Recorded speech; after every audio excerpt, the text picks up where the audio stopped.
comme je vous ai promis, juste au début de cette émission, je vous ai dit qu'on va accueillir au studio notre cher invité, Rania Ramzi, qui est guide égyptologue. Bonjour. Bonjour Yara. Bienvenue au studio. Merci beaucoup. On va parler aujourd'hui de plusieurs sujets et plusieurs axes. On va parler des 3 musées, comme je vous l'ai dit, et on va parler aussi des momies royales et du cortège des momies royales, comme on parlait il y a quelques semaines.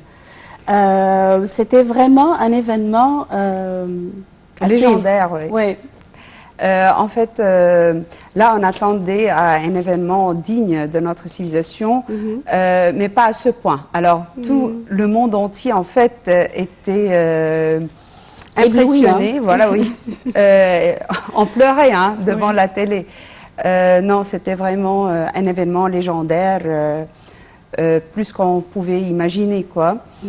Simplement, il y avait quelques petits détails qu'on a racontés la veille quand on était ensemble pour le 21 coups de feu.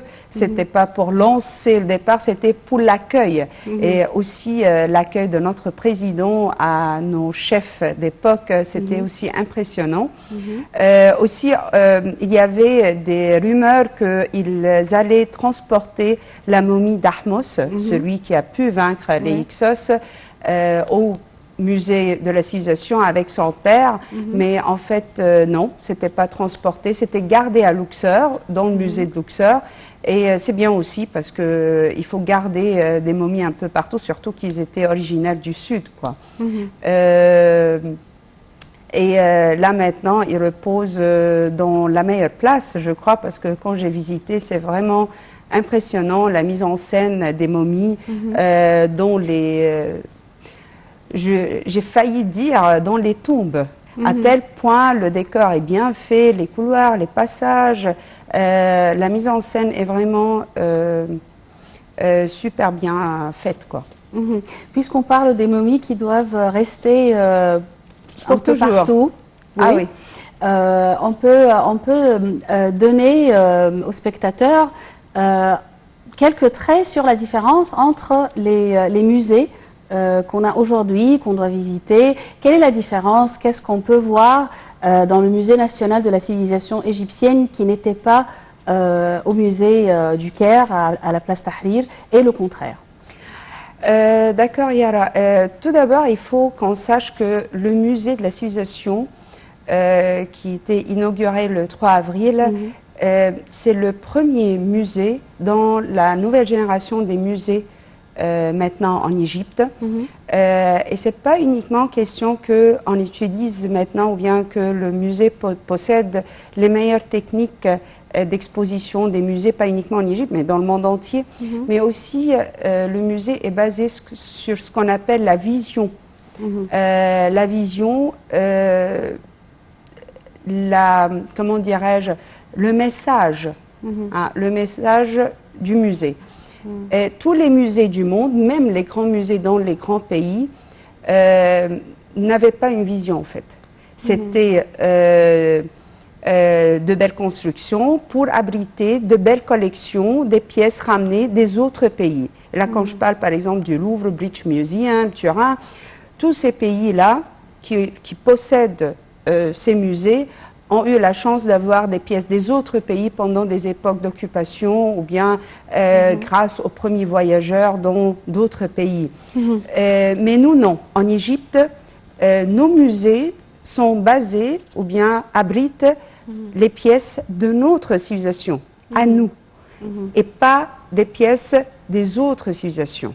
Alors déjà, là, c'est la différence entre nos musées en général et les musées à l'étranger. Et c'est une très grande différence. Voilà. Deuxièmement, avec la nouvelle génération des musées en Égypte, comme je viens de dire, c'est basé sur la vision. On n'a pas construit le musée et puis on a réfléchi qu'est-ce qu'on va faire avec. Non. Là, on avait décidé déjà la vision de ce musée avant de le faire. Et la vision du musée de la civilisation, tout simplement, ça représente la civilisation égyptienne à partir de l'époque préhistorique, même avant l'époque pharaonique, c'est-à-dire le début de l'humanité en Égypte, pour que je sois précise, jusqu'à l'époque moderne, passant par l'époque pharaonique, gréco-romaine, l'époque copte, l'époque arabe et l'époque contemporaine. Et là, ça retrace, en fait, comme je parlais avec Samah l'autre fois, c'est pas uniquement question de poterie, au contraire. Là, on passe, c'est pas au contraire, c'est parmi les éléments. C'est-à-dire là, le musée montre l'influence ou bien les éléments de notre civilisation dans différents domaines. Dans, par exemple, la vie quotidienne, dans la religion, l'architecture, la médecine, les bijoux, les tissus, la poterie, l'écriture. Alors là, ils ont tenu chaque thème à travers l'époque pharaonique, l'époque gréco-romaine, l'époque copte, l'époque islamique ou bien l'époque arabe. Alors c'est partagé par thème.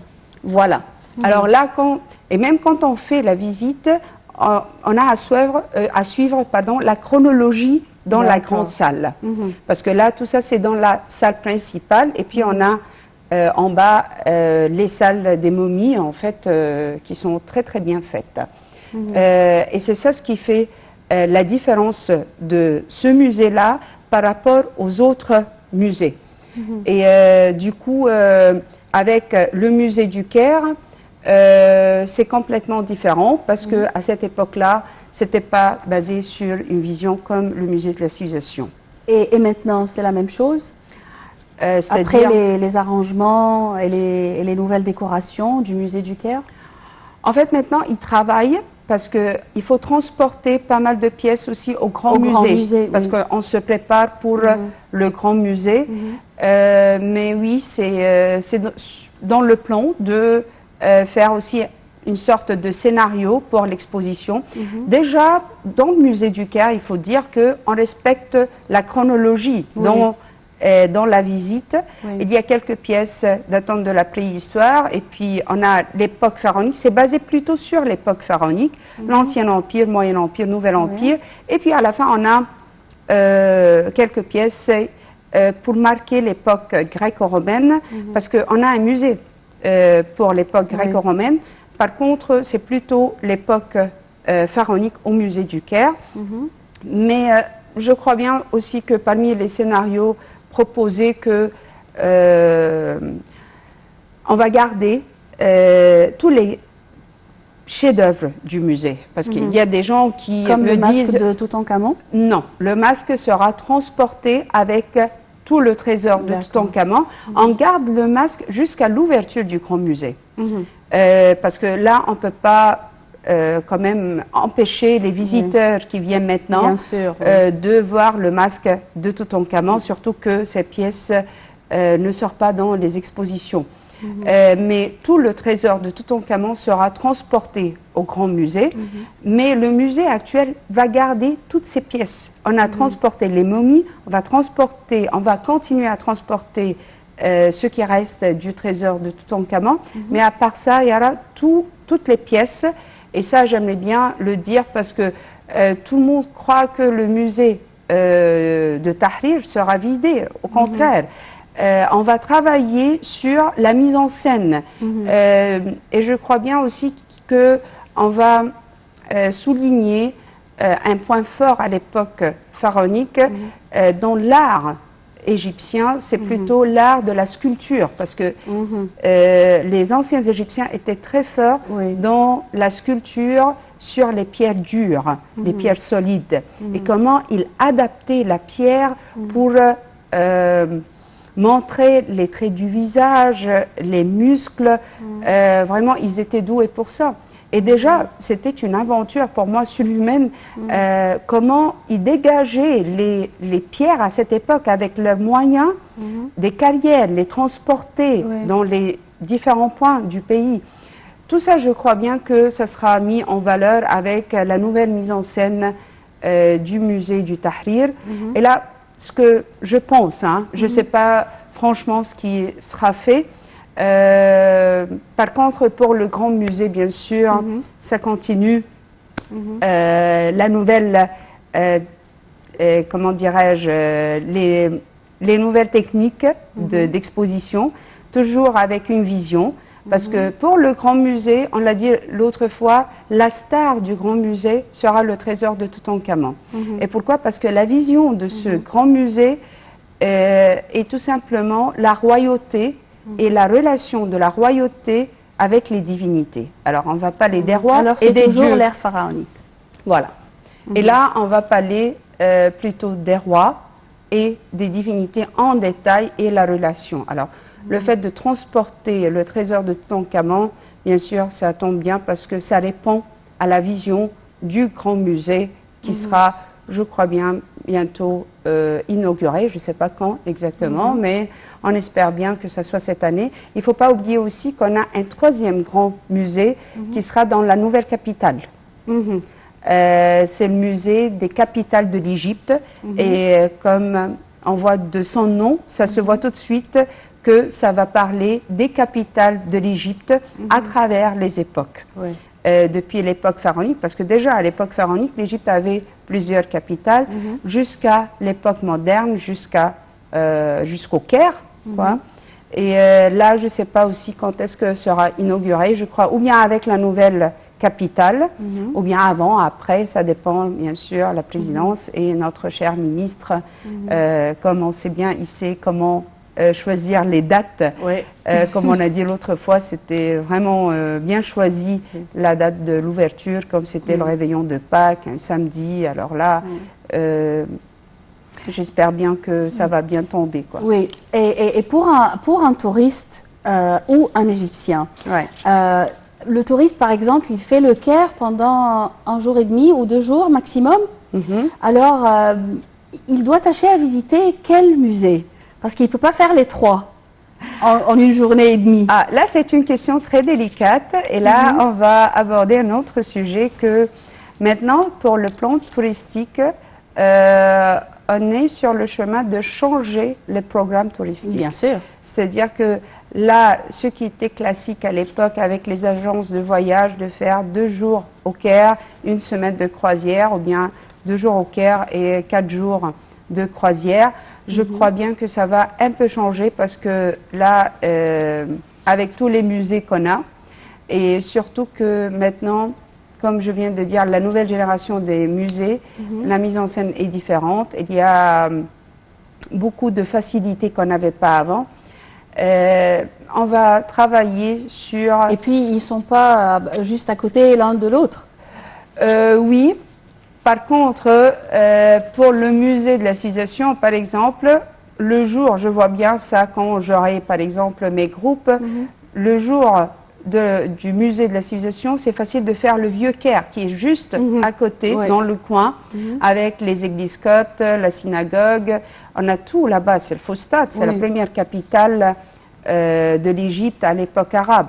Par contre, là, je crois bien que le séjour du touriste sera plus long bientôt. Ça va jouer dans les 3-4 jours pour faire tous les musées, parce que chaque musée a un atout. On ne peut pas arrêter, par exemple, la visite du musée du Caire, parce que, comme on a dit l'autre fois, le musée même, le bâtiment même, c'est un monument. Et je crois, je ne sais pas si c'est enregistré ou pas encore dans l'héritage. Alors, déjà, le musée du Caire garde les chefs-d'œuvre de l'école d'art à travers les différentes époques en Égypte pharaonique. On ne peut pas venir ici sans voir la palette de Narmer.